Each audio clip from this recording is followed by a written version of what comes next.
बहुत समय पहले चंपकवन जंगल में भूरी चिड़िया अपनी माँ टुनटुनी चिड़िया और अपने पिता बंटी कबूतर के साथ रहती थी।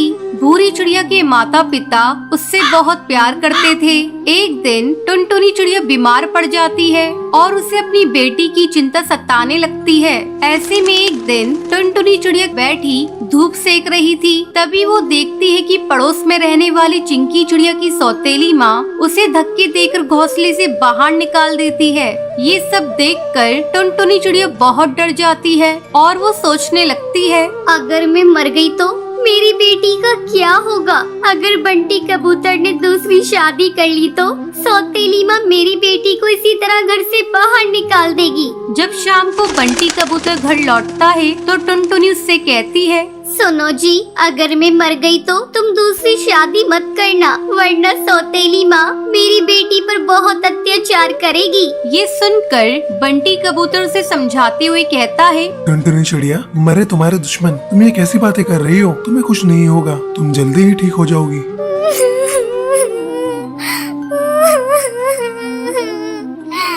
नहीं, तुम्हें आज मुझसे ये वादा करना ही होगा कि मेरे मरने के बाद तुम कभी दूसरी शादी नहीं करोगे। टुनटुनी, मैं तुमसे वादा करता हूँ कि मैं कोई दूसरी शादी नहीं करूँगा। कुछ दिन इसी तरह गुजर जाते हैं।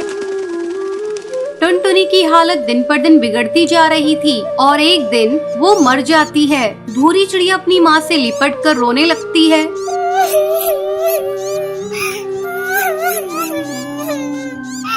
उठो ना माँ, तुम उठ क्यों नहीं रही हो? माँ कुछ तो बोलो, अपनी बेटी को इस तरह छोड़कर कहाँ चली गई? माँ आंखें खोलो, माँ उठो ना। अपनी बेटी को रोता देखकर बंटी कबूतर उसे चुप कराता है। बेटी, तेरी माँ बहुत अच्छी थी, इसलिए भगवान ने उसे अपने पास बुला लिया। अब बंटी कबूतर अपनी बेटी का ध्यान रखता था और फिर काम पर चला जाता था। एक दिन उसके घर कालू कौआ आता है और उससे कहता है, तुम कब तक भाभी के गम में इस तरह डूबे रहोगे? मेरी मानो तो तुम दूसरी शादी कर लो। भूरी अभी बहुत छोटी है, उसे माँ की जरूरत है। कालू कौआ बंटी कबूतर को बहुत समझाता है। ना चाहते हुए भी बंटी कबूतर कालू कौवे की बात मान लेता है और वो टोनी चिड़िया से शादी कर लेता है। टोनी चिड़िया शक्ल से बहुत ही भोली थी, वास्तव में वो बहुत ही निर्दयी थी। टोनी चिड़िया बंटी कबूतर के सामने भूरी चिड़िया से बहुत प्यार करती, लेकिन उसके काम पर जाते ही वो भूरी चिड़िया पर अत्याचार करना शुरू कर देती थी। एक दिन वो भूरी चिड़िया से कहती है, अरे ओ महारानी, चल उठाइए झाड़ू और कमरे में झाड़ू लगा, फिर आकर मेरे पैर दबा। और खबरदार, अगर तूने अपने बाप से कुछ कहा तो मैं तेरी बोटी बोटी काट कर चील को खिला दूंगी। तेरे बाप को पता भी नहीं चलेगा। अपनी सौतेली माँ की बात सुनकर भूरी चिड़िया बहुत डर जाती है। वो अपने पिता से कुछ नहीं कहती। एक दिन भूरी चिड़िया की तबीयत कुछ खराब थी। जब टोनी चिड़िया उससे काम करने को कहती है तब भूरी चिड़िया मना कर देती है। माँ, आज मेरी बहुत तबीयत खराब है, इसलिए मैं घर का काम नहीं कर पाऊंगी। मुझे बहुत कमजोरी महसूस हो रही है। आज आप घर का काम कर लीजिए। भूरी चिड़िया की बातें सुनकर टोनी चिड़िया गुस्सा हो जाती है और गुस्से में उसे पीटने लगती है और उसे घोंसले से बाहर धक्का देकर निकाल देती है। उसी समय बंटी कबूतर किसी काम से वापस अपने घर आ रहा था। जब वो टोनी चिड़िया की हरकत देखता है तो गुस्से से आग बबूला हो जाता है और वो टोनी चिड़िया से कहता है, टोनी चिड़िया, मैंने अपनी बेटी के लिए तुमसे शादी की थी। तुम तो मेरी बेटी के साथ बहुत बुरा बर्ताव करती हो। तुम अभी और इसी वक्त मेरे घोंसले से बाहर निकल जाओ। ये सुनकर टोनी चिड़िया बंटी कबूतर से माफी मांगने लगती है। बंटी, मुझे माफ कर दो, ये भूरी बहुत ही ज्यादा बदतमीज है। तुम तो जानते हो ना, मैं तुमसे और भूरी से कितना प्यार करती हूँ। तुम ही मुझे बताओ, मैं अपनी बेटी को नुकसान पहुँचा सकती हूँ क्या? वो टोनी चिड़िया को माफ नहीं करता और उसे घोंसले से भगा देता है। फिर बंटी कबूतर अपनी बेटी भूरी चिड़िया के साथ खुशी खुशी रहने लगता है। एक जंगल में टुनटुनी नाम की गरीब चिड़िया रहती थी। वो मिट्टी के खिलौने बनाकर जंगल में पक्षियों को बेचा करती थी, लेकिन उसके खिलौने ज्यादा अच्छे नहीं होते थे। एक दिन वो टोकरी में खिलौने बनाकर जंगल में बेचने के लिए जाती है। खिलौने ले लो, खिलौने, मिट्टी के खिलौने ले लो, हाथी घोड़ा, चिड़ी और बंदर ले लो, खिलौने सुंदर सुंदर ले लो। तभी बबली कबूतरी अपनी बेटी के साथ वहाँ पर आती है। माँ, मुझे मिट्टी का खिलौना दिलवा दो ना, कितनी अच्छी है। नहीं बेटा, कितने बेकार खिलौने हैं। मैं तुझे आगे से अच्छा वाला खिलौना दिलवा दूंगी। बबली बहन, ले लो ना खिलौना, मैं सस्ते दाम में दूंगी। लेकिन बबली कबूतरी मुंह बनाकर वहाँ से चली जाती है। अब सुबह से रात हो जाती है, टुनटुनी का एक भी खिलौना नहीं बिकता है। सुबह से शाम हो गई है, एक भी खिलौना नहीं बिका और मैं घर वापस भी नहीं जा सकती। 3 दिनों से खाना नहीं खाया है मैंने, आज तो भूखा सोना पड़ेगा। तभी उसके पास में एक कालू कौवे की दुकान थी। वो टुनटुनी से कहता है, क्या हुआ टुनटुनी बहन, आज फिर तुम्हारे खिलौने नहीं बिके? मेरा तुम्हारी मदद करने का बहुत मन करता है, पर मैं मजबूर हूँ। मेरे बीवी बच्चे हैं, इन पैसों में उनका ही पूरा नहीं हो पाता है। कोई नहीं कालू भैया, आपने मेरे बारे में सोचा, यही काफी है मेरे लिए। ये कहकर टुनटुनी अपने घर जाने लगती है। तभी उसे जंगल में पीछे से अजीब सी आवाजें सुनाई देती हैं। ये सुनकर टुनटुनी डर जाती है। टुनटुनी बेटा, इधर आओ। टुनटुनी इधर आओ मेरे पास। जैसे ही टुनटुनी चिड़िया पीछे मुड़ती है, वो वहाँ पर एक बूढ़ी सी टूनी चिड़िया को बैठा हुआ देखती है। आप कौन है? यहाँ पर क्या कर रही है? बेटा, मेरा नाम टूनी है। मैं पास वाले जंगल में रहती थी, वहाँ मेरा घर जल गया। अब मैं अकेली हूँ, क्या मैं तुम्हारे साथ रह सकती हूँ? माँ जी, मैं आपको अपने साथ तो ले जाऊंगी, लेकिन मेरे पास कुछ खाने के लाले हैं। मैं आपको क्या खिलाऊंगी, लेकिन फिर भी आप मेरे साथ चल सकती है। यहाँ अकेला जंगल में रुकना ठीक नहीं होगा। टुनटुनी टूनी को अपने साथ अपने घर ले जाती है।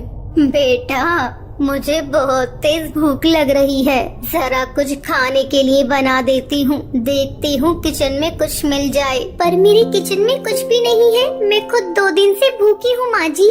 फिर भी टूनी चिड़िया की आत्मा किचन में जाती है और अपने असली रूप में आ जाती है और जादू से सारे डिब्बे खाने से भर देती है। बेटा देखो, तुम्हारे किचन में तो बहुत सारा सामान रखा है। टुनटुनी ये देखकर हैरान हो जाती है, लेकिन वो भूख की वजह से ज्यादा ध्यान नहीं देती और खाना खाकर सो जाती है। तभी रात में टूनी चिड़िया की आत्मा घर से बाहर निकलती है और अपने जादू से आंगन में पड़ी मिट्टी से टुनटुनी के लिए सारे खिलौने बना देती है। वो एक अच्छी चिड़िया की आत्मा थी। अगली सुबह, माँ जी, ये देखिए कितने सुंदर खिलौने हैं, ये आपने बनाए हैं? हाँ बेटा, मेरे पति को भी मिट्टी के खिलौने बनाने का शौक था, उन्होंने ही मुझे ये बनाना सिखाया है। अब टुनटुनी चिड़िया वो खिलौने लेकर बेचने के लिए बाजार जाती है। थोड़ी ही देर में वो सारे खिलौने बिक जाते हैं। ये देखकर कालू कौवा उससे जलने लगता है। ऐसा क्या हो गया एक दिन में? इस टुनटुनी के खिलौने इतने सुंदर कैसे बन गए? मुझे पता लगाना होगा। अब वो रात में टुनटुनी के घर जाता है। तभी वो देखता है टूनी चिड़िया की आत्मा अपने जादू से मिट्टी के खिलौने बना रही है। ये देखकर वो डर जाता है। भागो रे भागो भैया भागो, चिड़िया की आत्मा। अगले दिन वो जंगल के पक्षी और जादूगरनी के साथ टुनटुनी के घर आता है। अरे टुनटुनी, बाहर निकलो, घर से बाहर आओ। क्या हुआ है भैया, आप इतना चिल्ला क्यों रही हैं? टुनटुनी, कल रात कालू कौवे ने तुम्हारे यहाँ एक चिड़िया की आत्मा को देखा है। कहाँ है? उसे घर से बाहर निकालो, कहाँ छुपा रखा है? कालू कौवा, वो औरत बहुत अच्छी है, वो कोई चिड़िया की आत्मा नहीं है। माँ जी बाहर आइए, देखिए ये सब आपको क्या बोल रहे हैं। टूनी चिड़िया बाहर आती है। जादूगरनी उससे पूछती है, कौन हो तुम? यहाँ पर क्या कर रही हो? बता, तू चिड़िया की आत्मा है ना? मैं जानती हूँ। कौन? मैं? भूत नहीं, मैं तो पास वाले जंगल में रहती हूँ। अच्छा, अभी दूध का दूध पानी का पानी हो जाएगा। जादूगरनी टूनी चिड़िया की आत्मा पर गंगा जल डालने लगती है। टूनी चिड़िया की आत्मा अपने असली रूप में आ जाती है। ये क्या कर रही हो? मुझे दर्द हो रहा है, जाने दो, मैं किसी को नुकसान पहुंचाने नहीं आई हूँ। मैंने तुम्हारा क्या बिगाड़ा है? ठीक है, मैं सच सच बताती हूँ। जादूगरनी, रोको, उन्हें दर्द हो रहा है, उन्हें अपनी बात बोलने का मौका तो दीजिए। मैं पूछती हूँ, माँ जी, आप चिड़िया की आत्मा हैं, आपने हमेशा मेरी मदद की, पर आपने मुझे बताया क्यों नहीं? बेटा मुझे माफ कर दो, मैंने तुमसे सच छुपाया। मेरी एक बेटी थी, बिल्कुल तुम्हारी जैसी। मैं उससे बहुत प्यार करती थी, लेकिन बीमारी की वजह से उसकी मौत हो गई। उसकी याद में मैंने खुदकुशी कर ली और एक आत्मा के रूप में इधर उधर भटकती रही। जब उस रात मैंने तुम्हें परेशान देखा तो मुझे अपनी बेटी की याद आ गई, इसलिए मैं तुम्हारी मदद कर रही थी। इसके अलावा मैं तुम्हें नुकसान नहीं पहुंचाना चाहती थी। ये सुनकर सबकी आंखों में से आंसू निकलने लगते हैं। टुनटुनी रोते हुए कहती है, माँ आप परेशान मत होइए, मैं भी आपकी बेटी जैसी हूँ। हाँ बेटा, मुझे तुम्हारे रूप में अपनी बेटी मिल गई। मुझे अब और क्या चाहिए, मैं चलती हूँ, बस तुम ध्यान रखना। जब भी तुम्हें मेरी जरूरत होगी मैं तुम्हारे पास मिलूंगी। ये कहकर टूनी चिड़िया की आत्मा वहाँ से चली जाती है। एक दिन बंटी खुशी खुशी ऑफिस से घर आता है और अपनी पत्नी टुनटुनी को बुलाता है। टुनटुनी कहाँ हो तुम? जल्दी इधर आओ। क्या हुआ बेटा, आज तू बड़ा खुश लग रहा है। हाँ माँ, आज मैं बहुत खुश हूँ क्योंकि मेरा आज प्रमोशन हुआ है। माँ ये देखो, मैं तुम्हारे लिए शॉल लेकर आया हूँ। तभी वहाँ टुनटुनी आ जाती है। क्या बात है जी, आपने मुझे क्यों बुलाया? हाँ टुनटुनी, ये लो, मैं तुम्हारे लिए सोने का हार लेकर आया हूँ। ये हार बहुत ही अच्छा लग रहा है। हाँ हाँ बेटा, इस तरक्की में इसी का तो हाथ है, मेरा तो जैसे कुछ है ही नहीं। ये लो पकड़ो अपनी घटिया शॉल, मुझे नहीं लेना। बबली गुस्से में शॉल फेंक कर वहाँ से चली जाती है। अगली सुबह जब टुनटुनी सबके लिए चाय बना रही होती है तो वहाँ बबली आ जाती है। बहू तू तो बड़ी शातिर निकली, तूने मेरे बेटे को अपने कब्जे में कर लिया। अब वो तेरी हर बात मानता है, मैं तो जैसे कुछ हूँ ही नहीं। माँ जी आप ये क्या कह रही हैं? मैंने क्या किया है? तूने मेरे बेटे को काबू में कर लिया है और कह रही है कि मैंने क्या किया। मेरा बेटा कल तेरे लिए इतना महंगा हार लेकर आया और मेरे लिए बस 500 रुपए की शॉल। माँ जी वो हार आप ले लीजिए, मैं क्या करूँ, मैं तो इतने महंगे हार पहनती भी नहीं हूँ। अच्छा तो अब तू मुझे भीख में देगी, मैं तेरे पर तोड़ दूंगी। तू अपनी औकात में रहा कर, अब खड़ी खड़ी मेरा मुँह देखेगी। चल अब जा जाके चाय बना। टुनटुनी बबली को चाय देती है। बबली जानबूझकर गर्मा गर्म चाय टुनटुनी पे गिरा देती है। माँ जी आपने ये क्या किया? तेरे साथ जो मैंने किया बहुत सही किया। इसी तरह कुछ दिन गुजर जाते हैं। एक दिन बबली जंगल से घर आती है। टुनटुनी, अरे ओ टुनटुनी, कहाँ मर गई? जल्दी से मेरे लिए एक गिलास पानी ला। अभी लाती हूँ माँ जी। टुनटुनी पानी लाकर अपनी सास को लाकर देती है। तभी अनाज घर में से जलने की बू आती है। टुनटुनी भागकर अनाज घर में जाती है। हे भगवान ये क्या हो गया? माँ जी तो आज मुझे मार ही डालेंगी। तभी बबली कबूतरी आकर टुनटुनी पर चिल्लाने लगती है। अरे ये क्या किया तूने? पूरे साल का राशन का तूने सत्यानाश कर दिया। कल मुही इतना अनाज और चावल जला दिया, पूरे साल भर का तो था।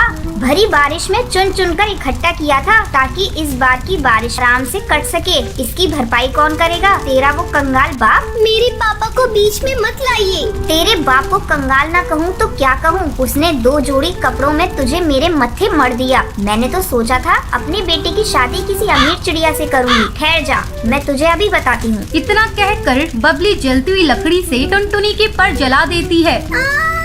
माँ जी आपने क्या कर दिया? रात को जब बंटी घर आता है तो वो टुनटुनी के जले हुए पर देखकर वो उससे पूछता है। टुनटुनी ये क्या हुआ तुम्हारे पर को? ये तुम्हारा पर कैसे जल गया? वो कुछ नहीं जी, किचन में काम करते समय जल गया था। टुनटुनी तुम झूठ मत बोलो, मैं सब जानता हूँ। ये सब माँ का किया धरा है, मैं अभी माँ से जाकर पूछता हूँ। बंटी गुस्से में बबली के घोंसले में जाता है। माँ तुमने बहुत अत्याचार कर लिया टुनटुनी पर, अब मैं और नहीं रह सकता यहाँ पर। मैं टुनटुनी को लेकर यहाँ से चला जाता हूँ। नहीं बेटा, इस बुढ़ापे में तू मुझे छोड़कर मत जा। आगे से तुझे मेरी कोई शिकायत नहीं मिलेगी। नहीं माँ, अब मैं तुम्हारी एक नहीं सुनूंगा, मैं जा रहा हूँ। बंटी टुनटुनी को लेकर घर छोड़कर चला जाता है और दूसरी नदी किनारे बने पेड़ पर अपना आशियाना बनाता है। ऐसे ही कुछ साल गुजर जाते हैं। एक दिन जंगल में भारी तूफान और बारिश आई हुई थी। माँ इस भयंकर तूफान में कैसे अपने आप को बचा रही होंगी, मुझे जाकर उन्हें देखना चाहिए। बंटी और टुनटुनी भारी तूफान का सामना करते हुए अपने पुराने घर पहुंचते हैं। वहाँ बबली कबूतरी बारिश में भीग रही थी और आखिरी सांसें गिन रही थी। माँ तुम्हें क्या हुआ? माँ बेटा मुझे माफ कर दे। बहू तू भी मुझे माफ कर दे। इतना कहते हुए उसकी सांसें वहीं रुक जाती हैं। उस दिन के बाद से टुनटुनी और बंटी अपनी माँ के घर में रहने लगते हैं।